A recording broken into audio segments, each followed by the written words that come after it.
नमस्कार साथियों। Current affairs का बिल्कुल लेटेस्ट टॉपिक है चर्चित निधन। 2024 में जितने भी महान व्यक्तियों के निधन हुए हैं उनसे संबंधित ये वीडियो है। काफ़ी इम्पोर्टेंट वीडियो है। आप किसी भी प्रतियोगिता परीक्षा की तैयारी करते हो, एसएससी की, रेलवे की, स्टेट पुलिस की, सब में इनसे प्रश्न निश्चित रूप से पूछे जाएंगे क्योंकि ये चर्चित निधन है।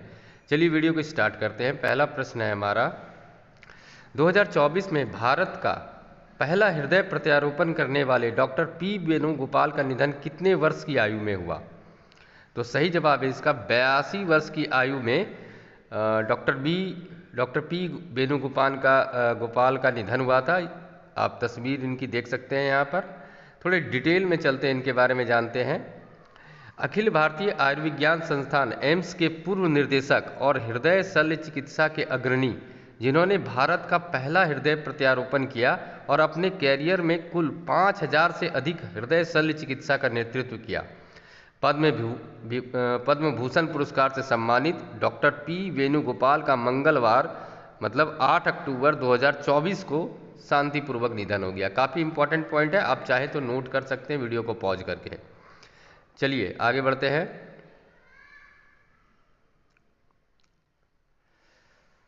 - 2024 में भारत के पूर्व थल सेना प्रमुख सुंदर राजन पद्मनाभन का 83 वर्ष की आयु में निधन हो गया।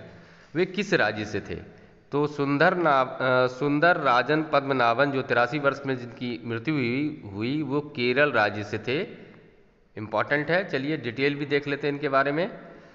5 दिसंबर 1940 को केरल के तिरुअनंतपुरम में जन्मे जनरल पद्मनाभन प्रतिष्ठित राष्ट्रीय भारतीय सैन्य कॉलेज RIMC देहरादून और राष्ट्रीय रक्षा अकादमी NDA पुणे के खड़गवाल के पूर्व छात्र थे। 13 दिसंबर 1959 को भारतीय सैन्य अकादमी IMA से स्नातक होने के बाद उन्हें आर्टिलरी रेजिमेंट में नियुक्त किया गया था। पूर्व सेनाध्यक्ष जनरल सुंदर राजन पद्मनाभन, जिन्हें सेना के हलकों में प्यार से पैडी के नाम से जाना जाता था, ये याद रखिएगा, पूछा जा सकता है, इंपॉर्टेंट है। यहाँ उनके आवास पर वृद्धावस्था के कारण निधन हुआ। उनके करीबी सूत्रों ने सोमवार को बताया वो 83 वर्ष के थे। उन्होंने 30 सितंबर 2000 से 31 दिसंबर 2002 तक सेना अध्यक्ष के रूप में कार्य किया। ये कार्यकाल को नोट कर लीजिए। 30 सितंबर 2000 से 31 दिसंबर 2002 तक सेना अध्यक्ष के रूप में उन्होंने कार्य किया था। ये नोट कर लीजिए, काफ़ी इंपॉर्टेंट है, आपके एग्जाम में पूछे जा सकते हैं। चलिए अगले प्रश्न निधन को देखते हैं। 2024 में किस राज्य के पूर्व राज्यपाल मुरलीधर चंद्रकांत भंडारे का 95 वर्ष की आयु में निधन हो गया? तो मुरलीधर चंद्रकांत भंडारे, जिनका 95 वर्ष की आयु में निधन हुआ, वे उड़ीसा राज्य के पूर्व राज्यपाल थे। तस्वीर आप उनकी यहाँ पर देख सकते हैं। इनके बारे में डिटेल देखते हैं। मुरलीधर चंद्रकांत भंडारे 10 दिसंबर 1928 से 15 जून 2024 ये उनका कार्यकाल रहा है।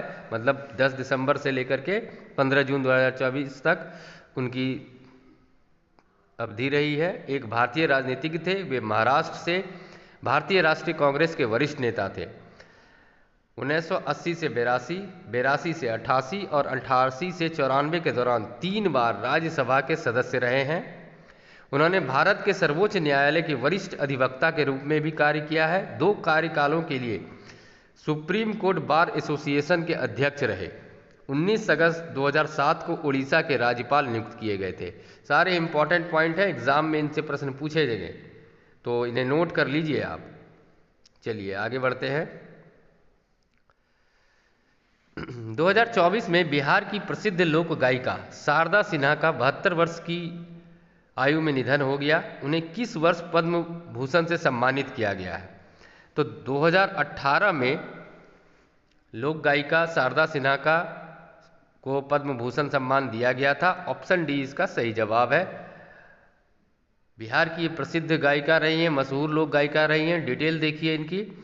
प्रसिद्ध लोक गायिका शारदा सिन्हा को साल 2018 में पद्म भूषण से सम्मानित किया गया था। शारदा सिन्हा का जन्म 1 अक्टूबर 1952 को बिहार के सुपौल जिले के हुलास गांव में हुआ था। उनका निधन 5 नवंबर 2024 को कैंसर की जटिलताओं के कारण हो गया। शारदा सिन्हा को बिहार कोकिला के नाम से जाना जाता था। वे मुख्य रूप से मैथिली और भोजपुरी भाषा में गाती थी। उन्हें राष्ट्रीय फिल्म पुरस्कार भी मिला हुआ है। सारे इंपॉर्टेंट पॉइंट है एग्जाम के पॉइंट ऑफ व्यू से, नोट कर लीजिए आप लोग।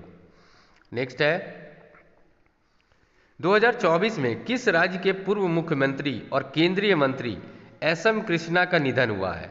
तो एस.एम. कृष्णा जो पूर्व मुख्यमंत्री और केंद्रीय मंत्री थे वो कर्नाटक राज्य से संबंध रखते थे। ऑप्शन ए सही जवाब है। डिटेल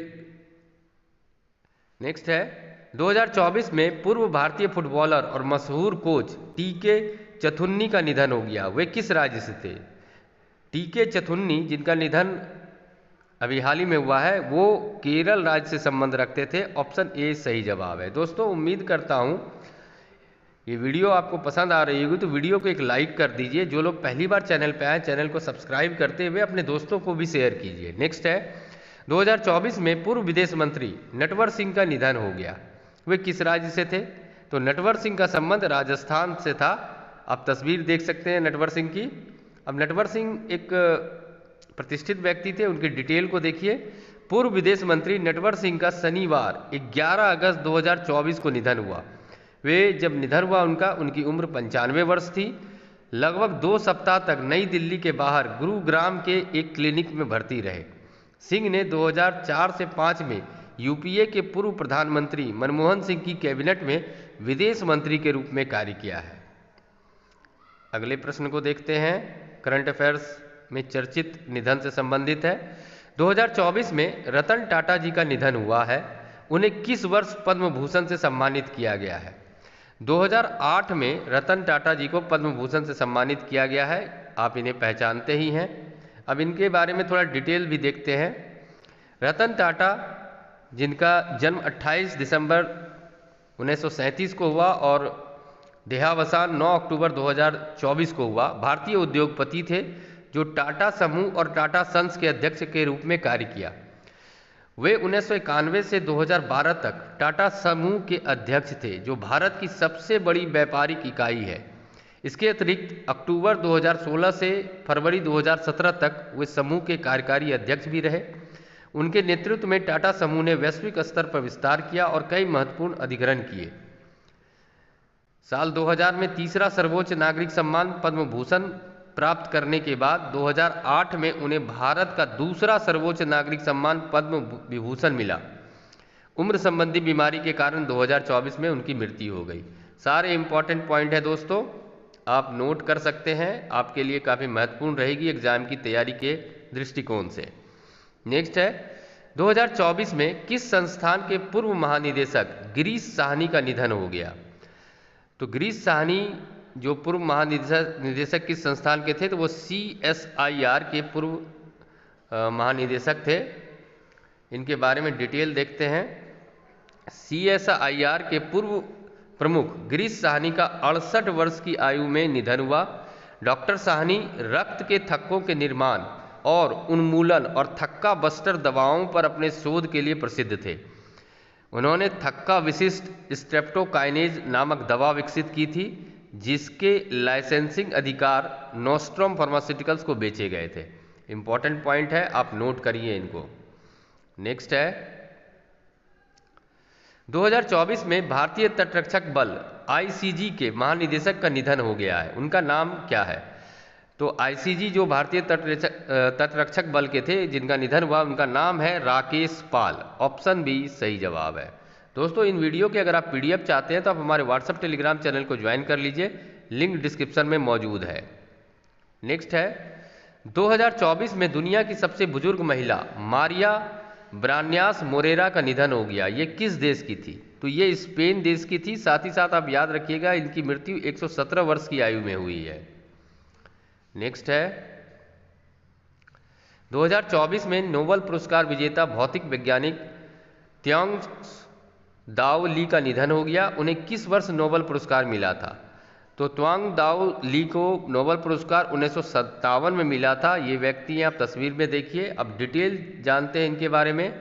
चीनी अमेरिकी भौतिक वैज्ञानिक त्सांग दाओ ली जो 1957 में नोबेल पुरस्कार प्राप्त करने वाले दूसरे सबसे कम उम्र के वैज्ञानिक बने, का रविवार 4 अगस्त 2024 को सैन फ्रांसिस्को में उनके घर में 97 वर्ष की आयु में निधन हो गया है। नेक्स्ट प्रश्न है, 2024 में किस राज्य के पूर्व मुख्यमंत्री बुद्धदेव भट्टाचार्य का निधन हो गया? तो बुद्धदेव भट्टाचार्य जो थे वो पश्चिम बंगाल के पूर्व मुख्यमंत्री थे। तस्वीर आप देखिए, इनकी डिटेल चलती है, देखते हैं। पश्चिम बंगाल के पूर्व मुख्यमंत्री और वरिष्ठ कम्युनिस्ट नेता बुद्धदेव भट्टाचार्य का गुरुवार 8 अगस्त 2024 को कोलकाता में निधन हो गया। वह 80 वर्ष के थे। दोस्तों, वीडियो आशा करता हूँ आपको पसंद आ रही होगी, तो वीडियो को एक लाइक कर दीजिए। जो लोग पहली बार चैनल पर आए, चैनल को सब्सक्राइब कर लीजिए और अधिक से अधिक शेयर कीजिए।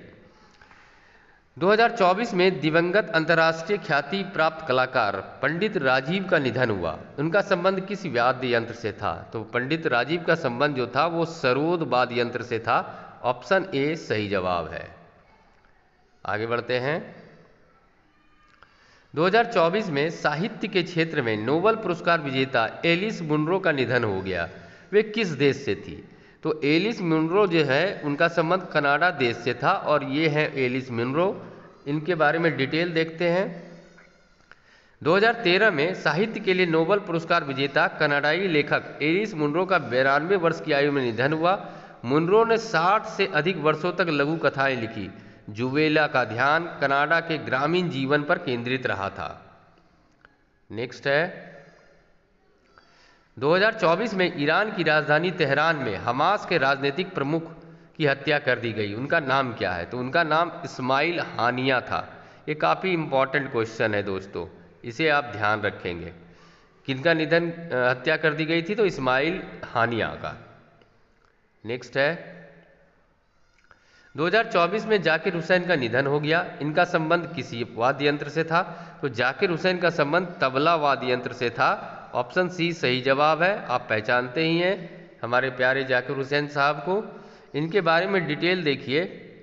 विश्व प्रसिद्ध तबला वादक जाकिर हुसैन का 15 दिसंबर को सैन फ्रांसिस्को अमेरिका में निधन हुआ। वे 73 वर्ष की थे।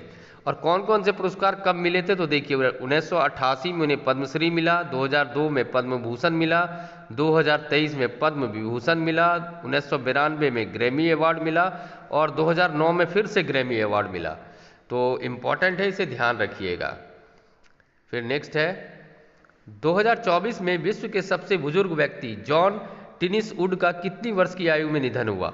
तो जॉन टिनिसवुड का निधन जो है 112 वर्ष की आयु में हुआ। ऑप्शन ए आपका सही जवाब है। नेक्स्ट है, पूर्व भारतीय प्रधानमंत्री मनमोहन सिंह की मृत्यु कितने वर्ष की आयु में हुई? तो मनमोहन सिंह की मृत्यु जो है वो 92 वर्ष की आयु में हुई है। ऑप्शन सी सही जवाब है। दोस्तों, उम्मीद करता हूँ कि वीडियो आपको पसंद आ रही होगी, तो वीडियो को एक लाइक कर दें। जो लोग पहली बार चैनल पे आए, चैनल को सब्सक्राइब कर लें। नेक्स्ट है हमारा, 2024 में किस देश के पूर्व प्रधानमंत्री सलीम अल हौस का निधन हुआ? तो सलीम अल हौस जो है वो लेबनान के प्रधानमंत्री थे। ऑप्शन सी आपका सही जवाब है। क्षमा चाहेंगे दोस्तों। अंत तक वीडियो को देखने के लिए धन्यवाद।